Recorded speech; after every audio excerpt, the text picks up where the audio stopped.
Should be good. Cool. Yes, Rip Torn passed away in 19. Yeah. Loved him in Men in Black. Well, he was amazing. We're not hosting an intergalactic kegger. We're not hosting an intergalactic kegger here, Jay. Zed. Yeah, so good. So good. Okay, sniffling, done. Get it out. Blah, blah, blah. Okay. Blah, blah. She sells by the seashore. Betty bought a bat of bitter butter, but she said this butter is too bitter. If I put it in my batter, it'll make bitter batter. So Betty bought some better butter to put into her batter, but the bitter butter turned the better butter bitter, so Betty had bitter batter. That's a good one. I love it. Okay, hello and welcome to Basements, Faults, and Catapults. I'm one of your hosts, Aaron. And I'm Trevor. And here we're going to be looking at games, genres, and the things we enjoy in gaming. And to do that, we're going to randomly select a genre each episode. And we'll give a brief rundown of that genre. Then we'll select 2 games. One of these games will be the absolute best in show for us, while the other, for whatever reason, is not so good. The catch, and what we hope will be the fun part, is neither of us will have played, or at least played heavily, the titles the other has selected. Yeah, so we'll take those titles, the best, the worst, we'll divide them up between us, and we're going to give them about an hour of playtime. We'll meet back up, and we'll chat about our experiences. That's when we'll agree, disagree, and try not to murder each other while we give opinions of the other's games. Not everybody can have a perfect opinion. And that's it. We hope that you'll join us, listen in, maybe be inspired to try a few of these titles along the way, or, let us know exactly why our opinions are trash. Thank you for joining us, and remember, if it ain't broke, don't fix it. Unless you're Tim Allen. But if it... God's... Yeah. Oh, tool time. Yeah, I mean, and if your game's broke, definitely fix it. Yeah, do what you can there. Yeah, get it fixed. Get it fixed. Get it fixed. So, what are we doing today? It's episode 17. It is episode 17. Our podcast is almost old enough to drink in Canada. Yeah, wow. I know. Exciting. Wow. Yeah, wow. It's doing well. Alive and well here at the podcast studio basement. Huh. Did you know Home Improvement had 8 seasons? That sounds about right, yeah. I watched most of it. Did you know that Pamela Anderson got her start on Home Improvement? And she had already done her Playboy centerfold when she got cast in Home Improvement. Fair enough. So yeah, it's very cool stuff. Yeah. Home Improvement was always fun, the whole funny thing for me was that I was pretty young when Home Improvement was on the air, and I was always watching the feud between Tim Allen and Bob Vila.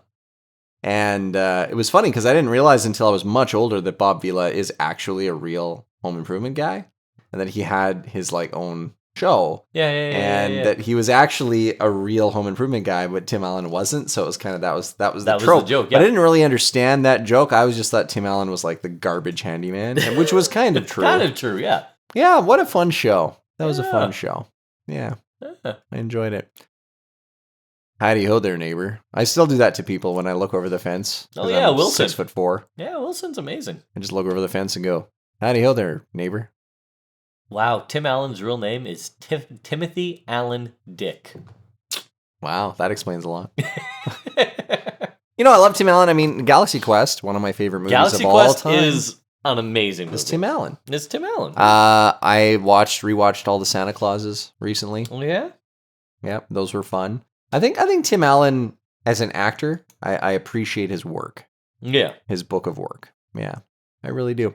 Some of them are pretty bad. Like Santa Claus was fun because I got to see it when I was younger and with my brother and things like that. But yeah, Galaxy Quest. Man, I want a Galaxy Quest, the video game or something. We need to get that IP up and running somewhere.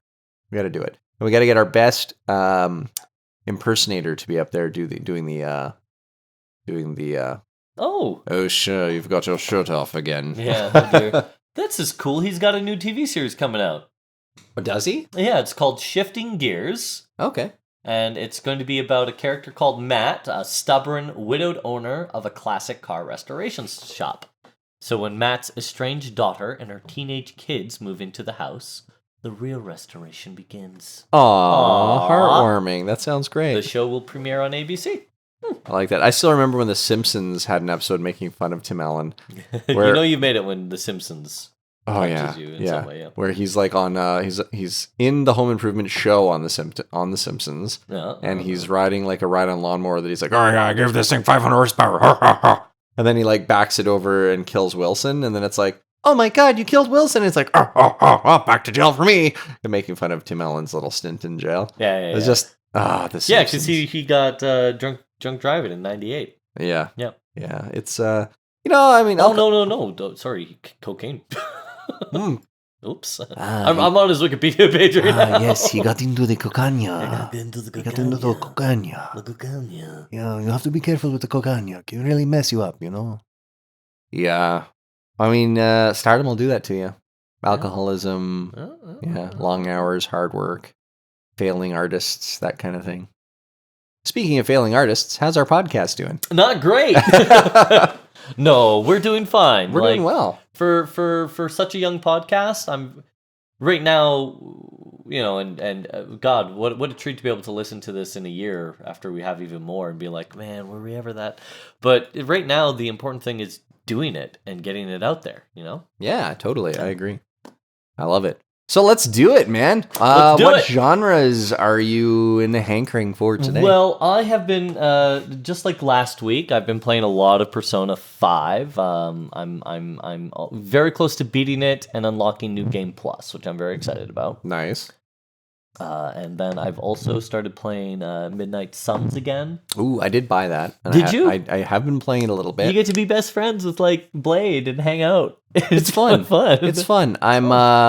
I'm not addicted to it yet, but it's there. There's something there. Yeah, it's there. I like it. It's very well produced. Oh yeah, Fear Access Games huge production quality. Yeah. My only issue is, did you get like the Super Edition with like all the DLC? I don't remember. Okay. I might have. Okay. I might have. Well, all the DLC really cool. It adds Storm. It adds Deadpool. It adds Venom and Morbius. Right. Yeah. And it also adds a little sub-campaign where you're trying to defeat vampires, who led by Dracula, of course. Fun fact, you mentioned Deadpool.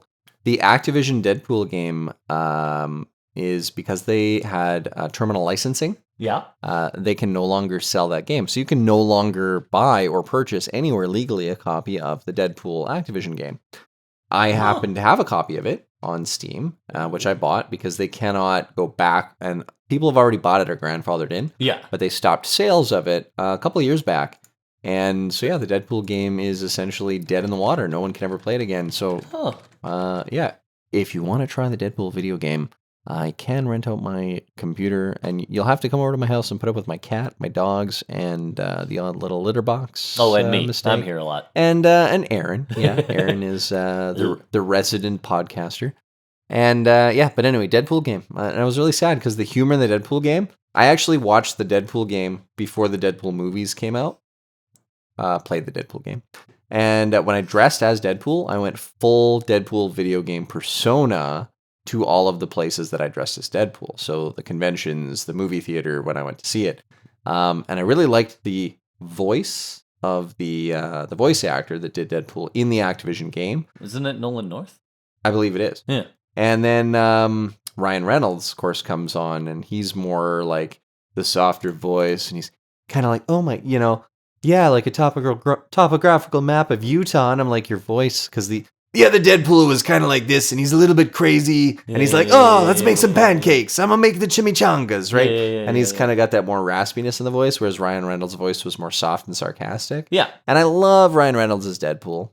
I can't see him as anything else now. Yeah, right. But, talk about your voice being typecast. But, no, the Activision game, the voice acting was, as the young people of the prior generation who are now old would say, on fleek. On fleek? Yeah.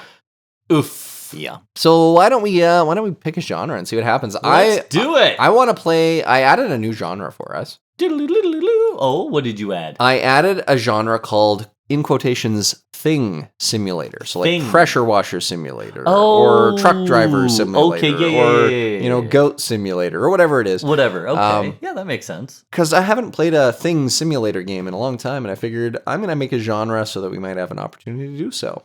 Uh-huh. Do you have access to the dice? All right, let's roll the dice. We're rolling the dice. So I have a d20. I'm going to roll that dice. It's going to come up to be, 1 through 20. And that is how many times Trevor's going to click the button to randomly generate our little categories we're playing today. Yes. Ladies and gentlemen, we rolled a 2. A 2, okay. One of the things I wanted to change on this super amazing genre selector. The super amazing genre selector? Yeah. I wanted to change the random number SAGs? selector that when it's pulling, yes, it's a SAGs. Our SAGs? Yeah. Our ZAGs? When I'm using the random function, I want to change it to a randomly seeded random function. So I don't know. This might turn into a C# application, but we'll see. So 2 clicks, hey? 1, uno, dos. Educational. Interesting. Educational. Interesting. We have hit the educational genre, and I can guarantee you I do not own a single educational game. Oh, I have so many I want. Oh, so many good ones. Yeah? Yeah, well, I know which one you're going to play. It's called Gizmos and Gadgets. Okay. And okay. it is mwah, it is so good. All right. So yeah, the educational. Tell us a little bit about the educational genre. Well, educational genre, to the best of my knowledge, was originally developed in the mid _90s. Computers were just kind of hitting the schools, and there was a real market for being able to edutainment. I think is the way they did it. Right? Yeah, number munchers. Number munchers. I mean, even Oregon Trail could be argued to be historically educational, right? Yeah. All my friends died of dysentery. That's about right. Yeah, dysentery. I would often ford the river, and bad things happened. Oh man! Every time I tried crossing, I gave up on trying to cross the river. I would go further down the river and starve to death, or eat my oxen or whatever. Yeah. But because every time I tried floating across the river, every friggin' time I flipped over. Every time. Every time. Every guy. I was like, why don't they make these better for crossing rivers? Yeah. They're top heavy. Come on, people. Come on, people. So yeah. But there was a genre that I loved, Carmen Sandiego. So Where in the World is Carmen Sandiego? It was great. Yeah, so it was all like these games that used very standard game tropes and spun them to have an educational spin. One of my absolute favorites is The Learning Company. They had a series called Super Solvers. Okay. And the Gizmos and Gadgets they used to teach science. They had another one that they used to teach math. So Gizmos and Gadgets. Gizmos and Gadgets. So Gizmos and Gadgets probably not available on Steam.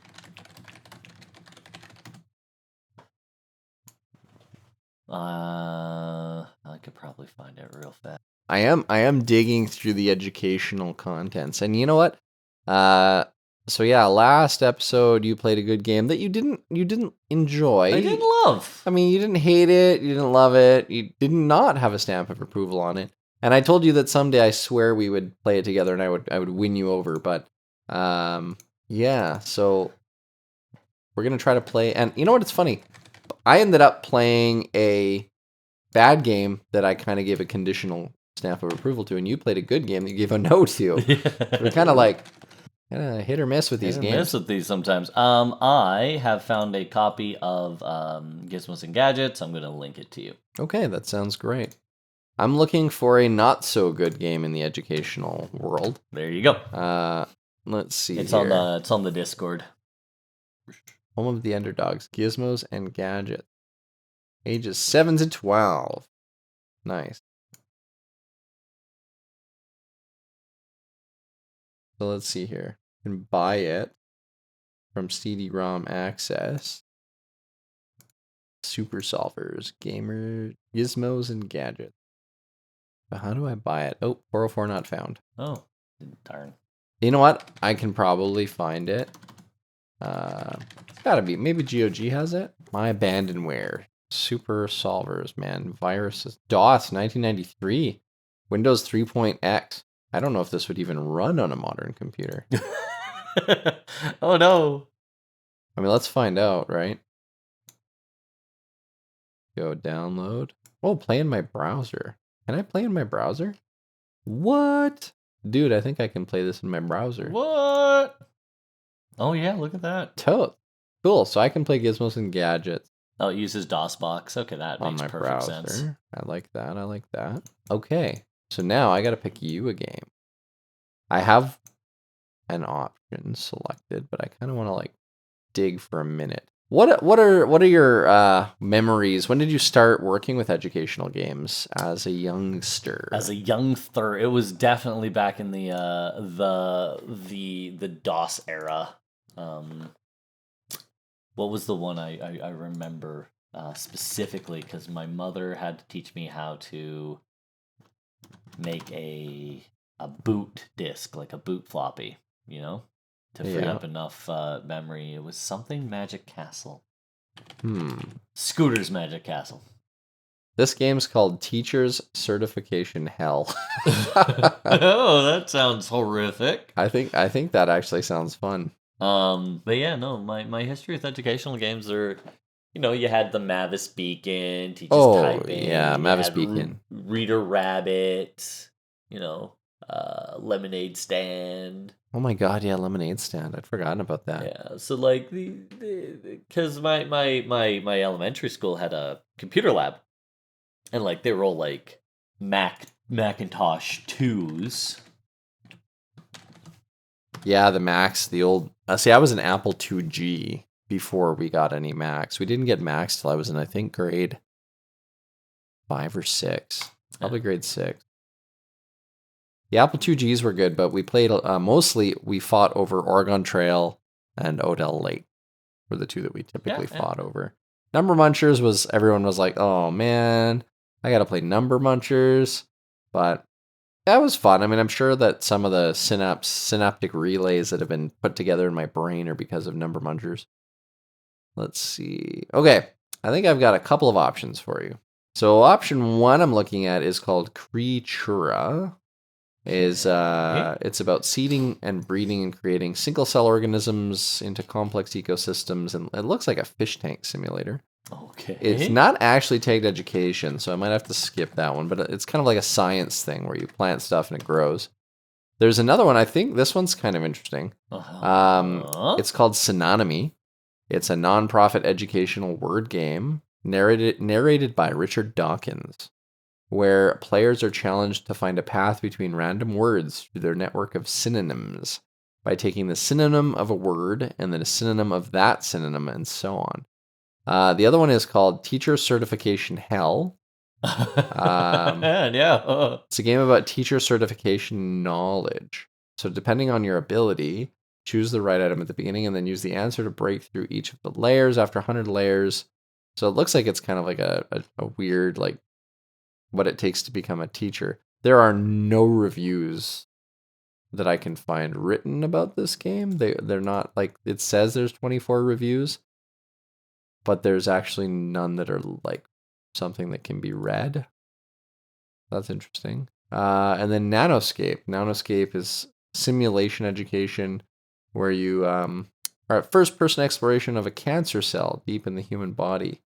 Highly detailed cellular anatomy and processes based on the latest scientific research. That's kind of interesting. But I'm going to choose Synonymy. The game for you is Synonymy. Synonymy. Yes, Synonymy. That doesn't sound fun. I mean, it's Richard Dawkins. Richard Dawkins. People talk that man up, but Synonymy. $2.59. Synonymy. Yeah. And I'm playing Gizmos and Gadgets. Super Solvers. I feel like I'm going to do really poorly at this game, and it's Are going to you make kidding me me? feel like You're gonna love it. I'm going to be like, I am not smart enough for You're educational gonna sit there and games be like, anymore. I love this. This is so good. Yeah, Yeah. Oh man, I have nothing but fond memories. this is good. This is good. I mean, it's very simplistic. It was, grade 5, grade 6 science. Well, it's been a long time since I've done grade 5, grade 6 science, my friend. So I this guess. this could be problematic. So This could yeah, be it. All right, team. Gizmos and gadgets. All right, there's not much to introduce. It's an old school DOS mode learning game. Yeah. If you start the game up, it'll tell you like why you're doing what you're doing. Yeah. And in Synonymy, my goal is to find links between words. Links between words. Yes. I don't know if we can do that for a full hour. This might be a This shorter might play be a shorty. session. You're gonna have a lot of fun. I'm the one who's gonna be like, meh. Well, let me know if you need to bail on the session a little early. I mean, we normally play for an hour, but I feel like the educational video games, they require a little more brain power, but you get bored of them pretty quick. Yeah. But there's a game, this actually reminds me, because the entrance to this game, it just loaded and it says, Morty Maxwell, the master of mischief, has moved into the Shady Glen Technology Center and taken over. Your job is to accept Morty's challenge and prove that you are a better scientist than he is. Now, here's the thing. I'm not. You just jogged my memory Oh, yeah? of probably my favorite game of all time, Okay. talk which to me. was kind of educational. And I want to bring it up because I feel like it was, it cannot go without mention. You cannot. Because I remember it so fondly. So there was a video game where you're a detective taking photos of robots dressed differently, and you need to figure out who done it. Who did It's did an done old, did do it's it? an old whodunit game. Wow. But this Morty Maxwell kind of remind me of that, and I'm like, okay, where is this Midnight Rescue? Maybe no, that's probably not it. Yeah, but it is. I think it was. Oh no, it is. It's Midnight Rescue. Yeah, it's another Super Solvers game. So the same company. Yeah. So Midnight Rescue was a very interesting game. You played a detective in boxer shorts and really bad sneakers and a big blue winter coat with a red. I'm about to blow your mind because you're playing as that character again. Yeah? Yeah. That's funny. Because that's your Super Solver. You know, it's really funny because that's like, yeah, so this is actually Midnight Rescue was to stop Morty Maxwell. Yeah, the Morty Master of Maxwell's Mischief. always the bad guy. Man, that's funny because I had completely forgotten about this game. God, I love it. I love it. You're in. So yeah, Midnight Rescue from Super Solvers. Check it out. It was also a DOS game in 1989. And this game is made from them, so I'm probably going to enjoy it. Yeah.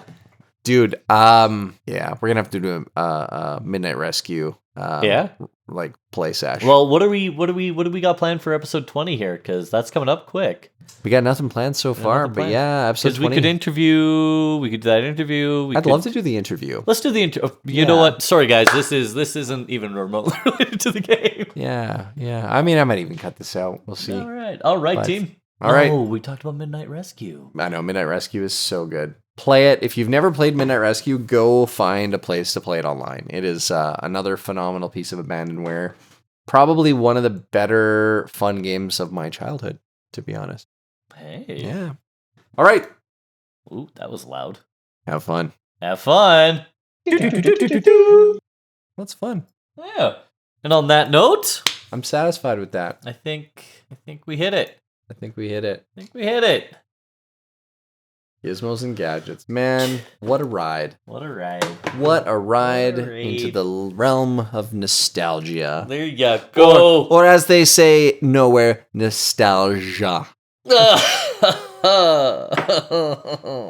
I'm feeling rather fancy today, so today I shall call it nostalgia. Nostalgia. Nostalgia. A little bit of nostalgia with your steak, sir. Exactly. I have steak. I might make steak.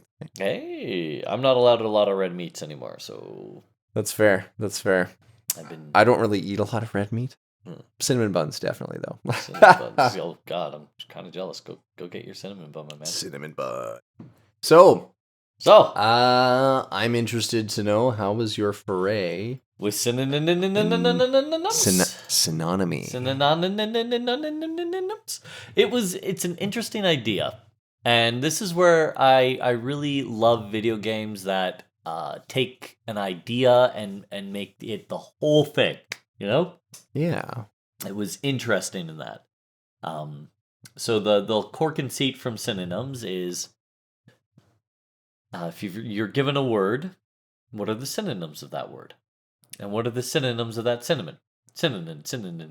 What are the synonyms of the synonym of the synonym? The synonyms. You're making me crave cinnamon buns. Yeah, right. I want the cinnamon. So this Cinnamon. idea that at the end of the day, you can get to a lot of different words from a starter word that oftentimes has no meaning to the other word. Like, for example, I went from down to tight, right? Well, tight is, as we discussed, an adjective, a slang adjective for getting really drunk. So from down, I went to quaff.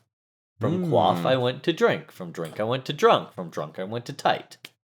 Very cool. You know, so that's it's interesting, right? And I was playing on easy mode because wow, I thought I was good at English, but I'm not that good at English. Right. Give me a synonym for existentialism. Good luck. The doubt. I mean, I would take doubt. Yeah. Depressed. Anxiety. Anxiety. But yeah, so there's this idea that language is connected, which you hear out loud and you're like, well, duh. But to actually go through the mind map of here to here to here to here, it's really interesting, really intriguing. Yeah. And it's also a really good sort of brain puzzler. Kind of keep your thinking thoughts. Keep your noggin doing noggin stuff. Yeah, you're supposed to exercise a little bit every day, and that includes your brain. So this is actually pretty good for that. I like it. Yeah. Now to the nitty gritty. Graphics and art. It was just a text game, really. Very. How did they present the text? Very much. Have you ever seen those like cloud maps? Yep. Where it's like, okay, here's, and so you'd get 4 words, and some of them would be small, some of them would be it'd be different colors. It was very pretty to look at, but ultimately it wasn't new or exciting or anything like that. Were the words static, or were they kind of floating, or kind of overlaying? They popped off the background a little bit. Okay. But they weren't moving around. They weren't doing anything crazy. Interesting. Which I felt was a bit of a lost opportunity because you're trying to get to a very specific word. They start you at a random word. From that random word, you need to get to a word, and they give you the word you need to end at. And I think sort of a missed opportunity there to kind of get the dopamine centers firing would be to make that word appear differently on screen. Okay. So, you can scroll through the screens and all the synonyms to find it. And, sometimes your eyes blur a little bit. So it'd be cool if, like, I'm trying to get to, again, tight, if tight appeared on the screen as a flashing gold or something. Oh, yeah. So you'd be like, oh, yeah, that's the one. And you'd feel good about it, that you got to it. But, again, it didn't do anything bad. It just wasn't very exciting to look at. So for an educational game with its intent of being choose a word and then choose another word. Yeah. Graphics and art, rating out of 10. 5. 5 out of 10. Yeah. Okay. Like, it did exactly what it was supposed to do, but it didn't do anything cool with it. Yeah. Yeah. Yeah, and I think that's a missed opportunity. I think there could be all kinds of different things. Like, you could gamify it a bit, like have it so the words are kind of, you got to actually catch the word, or you gotta the words are kind of floating around and they're random, and you kind of have to like grab it out of thin air. But it makes it more challenging because now it's like an eye-hand coordination thing as opposed to just find a synonym. I'm not going to be able to say that word after this podcast. Yeah, right? Synonym. We need to find a synonym for synonym. Yes. How was the music and audio? Oh God. And I feel bad because one of the buttons I pushed brought me to the credits page. So I got to see all the people who worked on it, and the gentleman who made the music, Descartes, I think. He seems like a very lovely person. But it was trash. Yeah. They didn't use enough, right? Because you're staring at a black screen with colored words popping out. That would have been an amazing opportunity for music to be part of it, right? Like, that would have been good. Arguably, it would have been a nice sort of relaxing way to exist. But as it is, it just occasionally you would answer you'd get to your screen. You could swipe it because I think this game was originally developed for the mobile. Is where it was originally developed. So you'd go swipe, and it would make a sound when you swiped, right? And if you're swiping really quickly, you'd get like blue, blue, blue, blue. But when you clicked a word, you get a little piano note. Okay, cool. Blong. And there were times where I just wanted to press fast so I could hear like whatever tune it was trying to make, but there was no end goal. There was no actual tune there. So again, I feel bad about this because it's a beautiful the art direction seemed to exist and there was something they wanted to do with it, but so music sound was just complete misstep. They missed a lot of opportunities there. Especially because they could have taken the opportunity to make it a real meditative kind of thing. How was the narration by Richard Dawkins? He narrates the tutorial. Well, there you go. That's it. Way to name drop. They probably paid an arm and a leg for him to do that little tutorial. It was done through Princeton. Okay. Princeton University is part of the team that made this, and Mr. Dawkins or Professor Dawkins or Dr. Dawkins, whatever the he wants to be called. Is part of Princeton. Okay. So I don't know if how because it specifies on the game page that it's a non-profit game. So I doubt very much that Dawkins made any money, but could be very wrong about it. Fair enough. So music and audio out of 10. 2. 2. Oh, that one's higher than 1. So yeah, that's true. So now, tell me about the gameplay. What did they do to gamify picking words on a screen? Nothing. That's really unfortunate. Like it's literally you're given your beginning word, and that appears kind of in the center of your screen, and you're shown at the very beginning the word you got to get to, the definitions of it, and then when you click into further on, that word goes to the bottom of the screen. Okay. So you always know what word you're trying to get to. And then 4 words appear in the top left, top right, bottom left, bottom right corners of the screen. And you can swipe over or click over to the next screen where 4 more words will appear. And there might be 6 screens, there might be 2 screens, whatever, right? There's however many synonyms of the word you're looking at will be there. Yeah.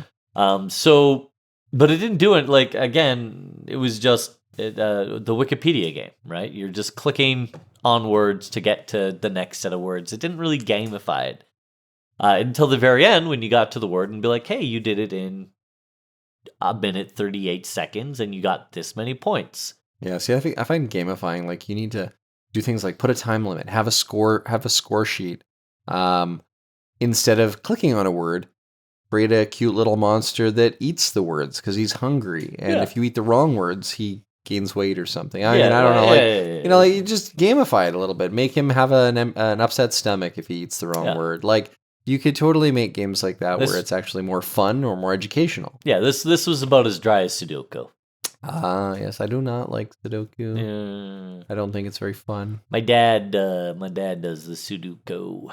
He does the Super Sudoku where you got to solve like the Sudoku puzzle, but that Sudoku puzzle in and of itself is part of a bigger Sudoku. It's not a 3x3, it's like a 12x12 or something. Like an 8x8 or something. Yeah, I find it's like chess. Oh. I love chess. Oh, chess is a lot of fun. I will get into it for a little while. I will play a couple hundred games, and then I will not touch it again for almost a decade. Yeah. The last time I actually played chess with a human being was probably close to 11 years ago.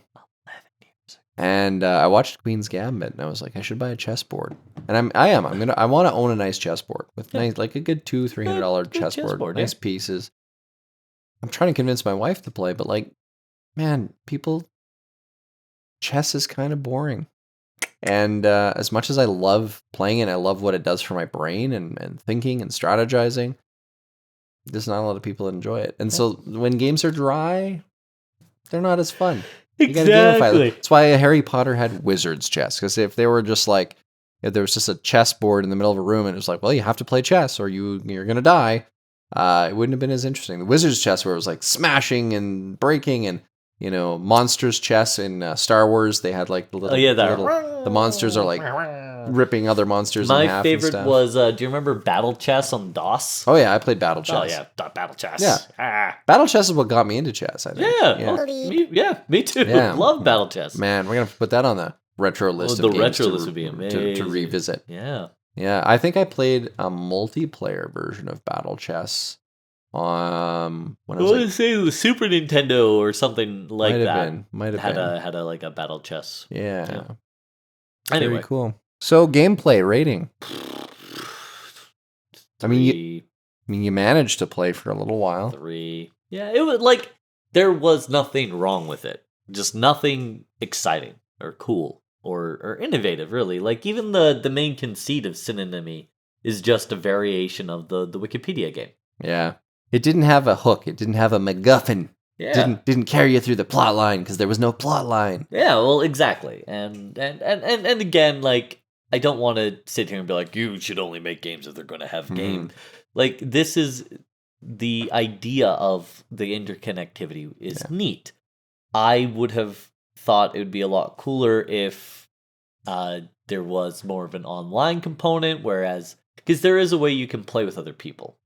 But what I would have loved to see is if you logged in or started your new game, and every time you clicked a word, it showed you on the UI a bigger sort of word map, and you could see as you're clicking. Everyone else is kind of like, oh, well, you clicked here. You're one in 3,000 people clicked there, same as you. So here's what that. But here's what most people clicked, and you're like, oh, this is kind of neat to see how other people are approaching it. I think that would have added an element of immersion, and ultimately would have improved the game. Yeah, I think, unfortunately, a dry game, we're looking for synonyms or synonymous things. A dry game is synonymous to the line, somehow Palpatine returned. God. Somehow Palpatine's alive, yeah. So, yeah, it's like, that's just... You've given up. You've given up. There is... A New Hope is dried up and gone. Yeah, we're phoning it in, are we? We're phoning it in. We're not even writing plot anymore. We're just like, and because this person's alive somehow. You guys wanted Palpatine? You got Palpatine, baby! Woo! When if you're gonna write a movie... Just explain how they returned. Write a movie. Don't just go, somehow they returned. I don't even think the characters were sold. Oh, yeah? Oh, yeah, somehow he returned. Okay, I'll accept that. No one even questions it. It's whatever. Yeah. Anyway, I digress. We digressed a little bit there. So your fun rating. Did you have fun? 5. Like a 5 out of 10. It did exactly what it said on the tin, and it was very interesting for the first couple of whiles to see like the way language works. I thought that was cool. I did. So your average is 3.8. That sounds reasonable. What do you want to give it for a general rating? I'm going to go ahead and give it a general rating of 4. Okay. We'll round up. So just for fun, you rated Spellforce 2 4.5, and you rated, the only thing that you've rated lower than a 4 was Shrieking Darkness and War for Galaxy. Oh wait, Super Meat Shooter also got a 3.5. Really? So yeah, 4 is not the worst game you've played in 17 episodes. So would you give this game your stamp of approval? Would you recommend people check it out? Keeping in mind that it's for educational purposes. Yeah, I would recommend people look at it. But you're not going to have fun. It's just, it's an interesting game to look at to kind of understand how language connects. So conditionally, yes? Yeah, conditionally. Like for education purposes. Yeah, for educational purposes only. Okay. Yeah, don't go, you're not going to open a glass of wine, sit down at your computer desk. Oh, yes. I can't wait to play Today I will... Synonymize. Synonymy game. Synonymize. All right. Cool. So, you recommended the game Gizmos and Gadgets. Gizmos and Gadgets. So, I was actually kind of surprised because there's a game, and I mentioned it just before we got into it, called Midnight Rescue, Yep. which arguably has much better graphics than the Gizmos and Gadgets. But yeah, the Super Solvers line of games, they apparently made a ton of games that were made through the Learning Company, published by the Learning Company. And a lot of these games came out between, mid to late 80s and early 90s, I think, before the Learning Company stopped making these games. These were games that ran on DOS, so it only runs on a DOS box. They're, I guess, considered abandonware. Couldn't find anywhere to buy it. I did try, but no such place. No such choice. These games are well, I was going to say these games are older than me, but no, I'm sadly I am older than these games. That is telling. That is telling. Oh. So the game, basically, you have a couple of different regions in the game. I only explored one of them, which is like the automotive section. There's also like aerospace, so you can do like airplanes and things like that. And then one other one I did not check out. But the idea is you have to go through the game and you need to get parts to build your car or whatever vehicle you're building. And different parts have different benefits to make your vehicle faster, bigger, better, stronger. And you need to defeat Morty Maxwell, the master of mischief. Morty Maxwell in the Midnight Rescue game was building all these different robots, and you had to figure out which one was the culprit, the one causing the mischief or malfunctioning. And I loved that game. I was actually years ago trying to remember what it was called, and I didn't figure it out until today. So that's been fun. And so in Gizmos and Gadgets, you collect all these parts, so engines, differentials, wheels, brakes, even the tires. And based on the type of tire, so the width of the tire, the type of bearing in the wheel, how many horsepower your engine has, the ratio of the differential, all these different things to build a faster car. And so the game kind of teaches you like, hey, the gear ratio of the differential has this advantage based on a lower or higher gear ratio. Your tires have different benefits based on the width of the tire for cornering and capability around the track. All things that an adult generally might know. If you're an automotive buff like myself, you're probably like, I get that. I get the concept. Yeah. So you go through, you collect all these parts, and every time you want to go through a door or get to a different section, you have to do a little puzzle. And the puzzles are everything from matching the different types of energy, chemical, nuclear, mechanical, to an example of that's been kind of art, drawn or pixel drawn. Yeah. And you do different things, like you have 4 parts and you have to assemble a thing. Yeah. And one of the things was a slide, and one of the things was a teeter-totter. And then there's puzzles that show you like, hey, you've got to match what kind of device this is. So it'll show you a teeter-totter, and you would choose a lever.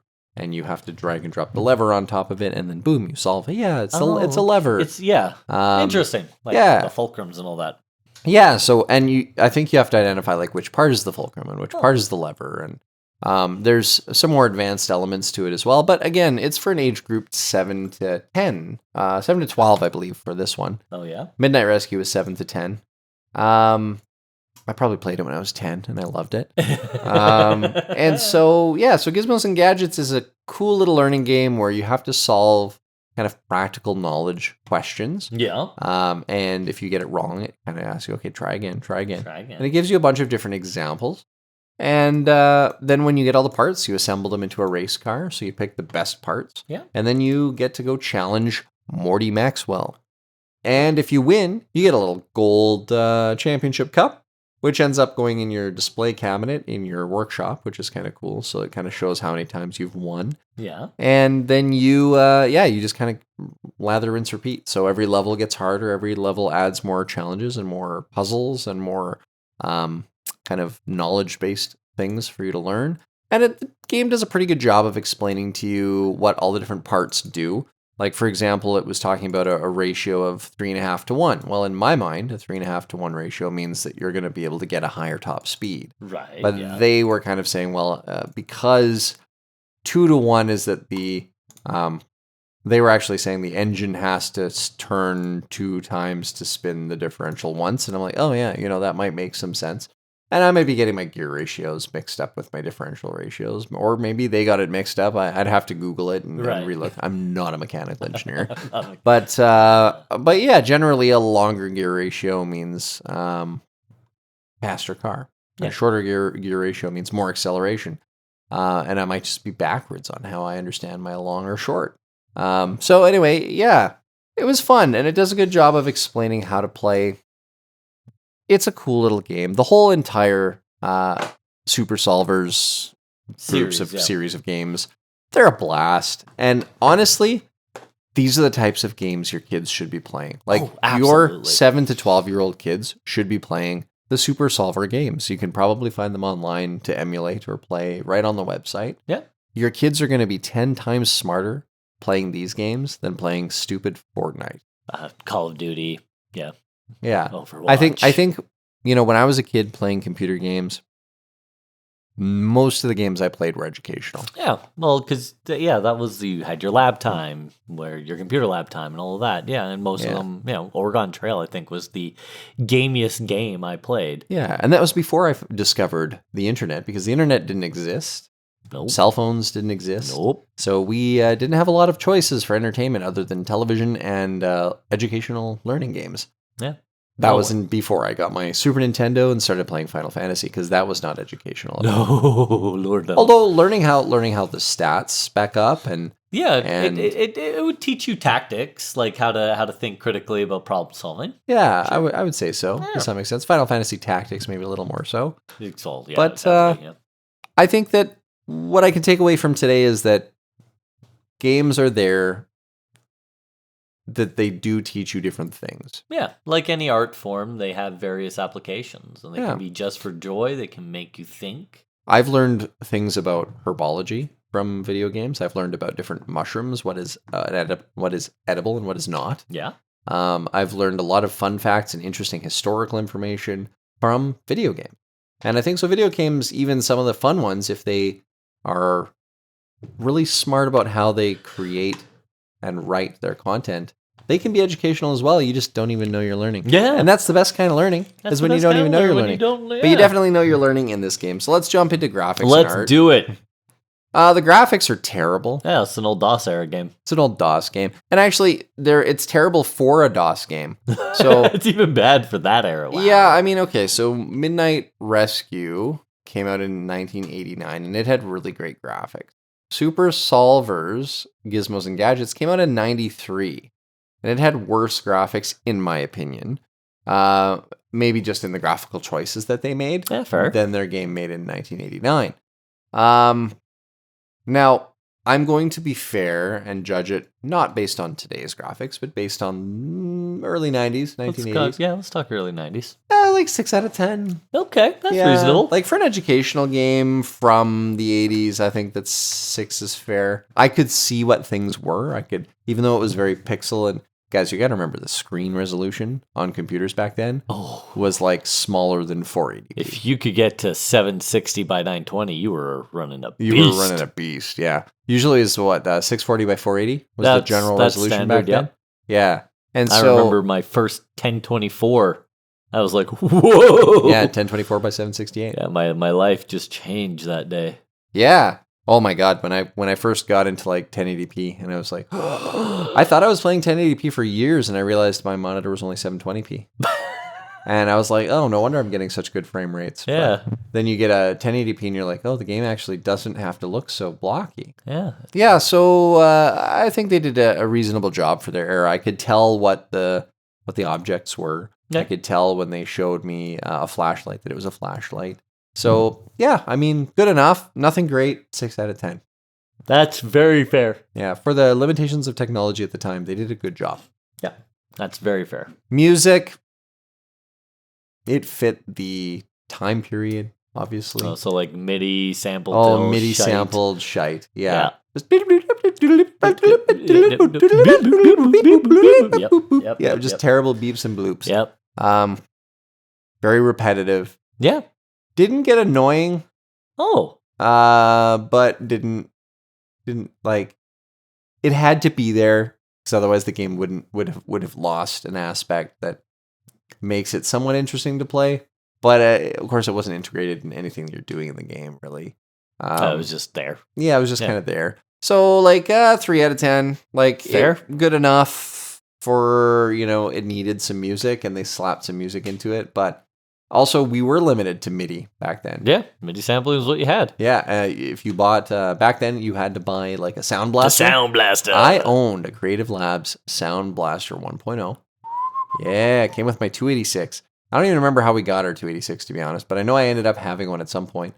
Sound Blaster 1.0, and that gave you your really high fidelity audio, which compared to today is junk. But this was before GHX. You had to have a dedicated sound card back in the day. Yeah, it was before Dolby. None of these things existed back then. So Creative Labs was like actually one of the leaders behind making some of the best audio cards for computers in existence back then. I think they're still around in the scape. They're not quite what they're doing now, right? Yeah, the computer build that I did in 2006, I bought a Sound Blaster X Blaster add-in card for my SLI system, but having the sound card in there with the SLI cards at the time on the 790i chipset from NVIDIA, it created a lot of stuttering issues. Interesting. So I had to remove the card, and I think it was just a limitation of the PCI bus. It looks like now most of them are most of Creative Labs stuff is like earbuds and sound cords. Oh, and sound bars. Some audio equipment. Yeah, some amplifiers, things like that. Yeah, audio input devices and stuff. But I think nowadays your onboard sound card produces just as good as anything. Well, because most of it's software now. Yeah, it's almost all software now. So gameplay. For an educational game, I'm gonna give it an 8 out of 10. What? I think that.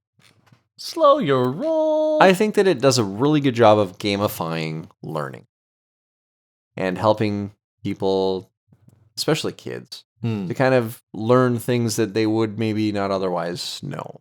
So I wouldn't even call it grade 6 science. It's probably like grade 3. Yeah. Grade 4. Maybe grade 5. It's been a while since I've taken those sciences, so...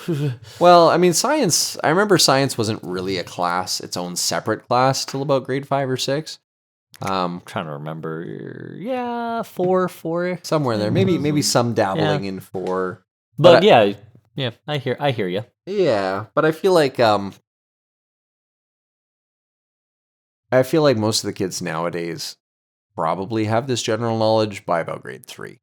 Like, because we keep accelerating education, and kids have to learn more faster and be smarter when they get into the workforce. And now we're going the opposite direction. We're like, no, kids don't have to learn anything. AI will just do it for them. I'm like, yeah, I can't wait to see this idiocracy generation that's coming. Yeah, yes. I don't want to go for a latte. Welcome to Costco. I love you. Well, welcome to Costco. I love you. Yeah, welcome to Costco. Would you like to buy a membership? Membership means that we'll bring your groceries to your house. You don't even have to leave your house, man. Welcome to Costco. I love you. So fun. Fun. Was it fun? Like, figuring out the game was fun. Yeah. Playing the game was not. Oh. Yeah, like... That's interesting. Like, in the sense of I had fun, I'm going to give it a 7 out of 10. Okay. I did have fun. There you go. But I feel like I could play that game for maybe 2 or 3 hours.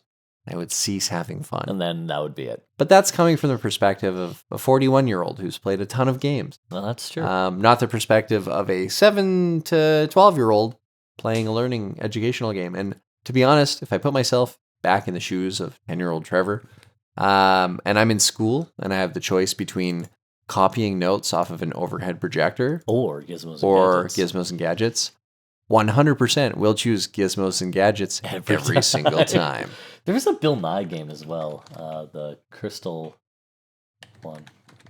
The Night of the Comet? Night of the Comet. Something? Stop the Rock. That's what it was called. Okay. I haven't tried that. Yeah. Stamp of approval. I'm going to give it a yes. I think that this is a game. I'm not even going to give it a conditional yes for education purposes.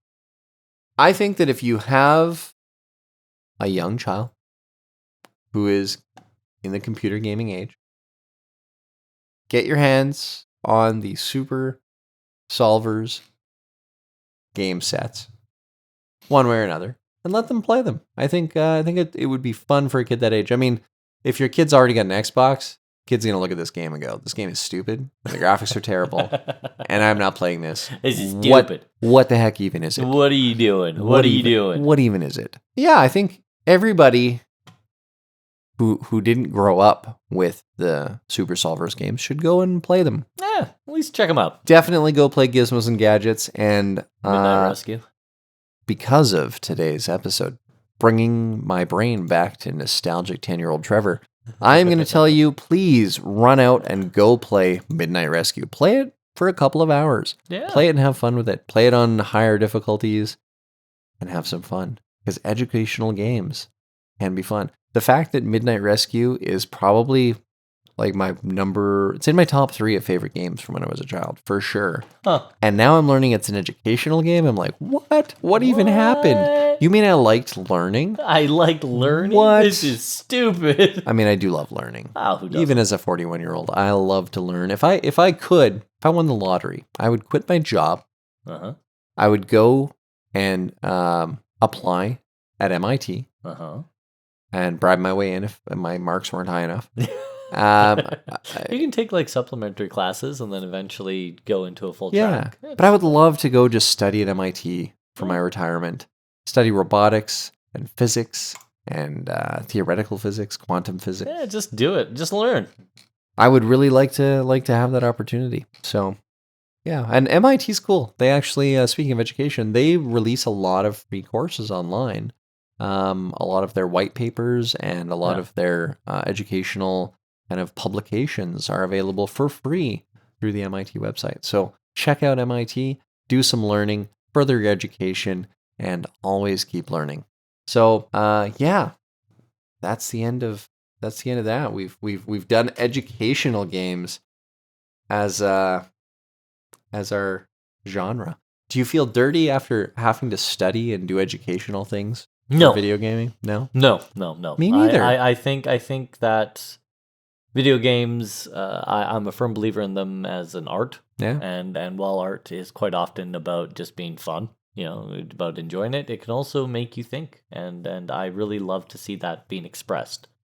So, yeah, no, I loved being able to do some education stuff. I thought that was so much fun. When I think of school, I kind of get the ick a little bit. It's a little bit of the ick when I think of school.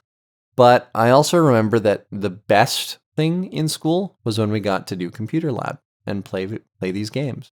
And I will always look fondly upon the educational games that I played growing up. So, yeah. So with that said, do you have anything else you'd like to add, Aaron?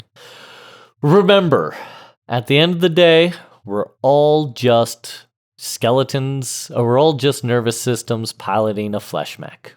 Yes, nervous systems piloting a flesh mech. I love it. So, with that, thanks for joining us. Good luck, have fun, and don't die. Don't die. Yeah. Take care. Bye-bye. And that's our time, and the end of our episode.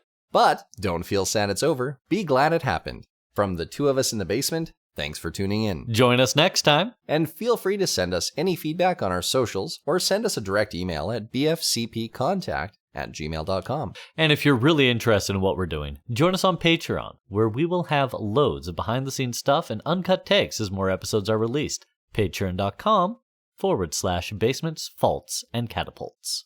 We're always excited to hear from you because we love engagement. We look forward to our next catapult launch and hope you can join us for the ensuing chaos.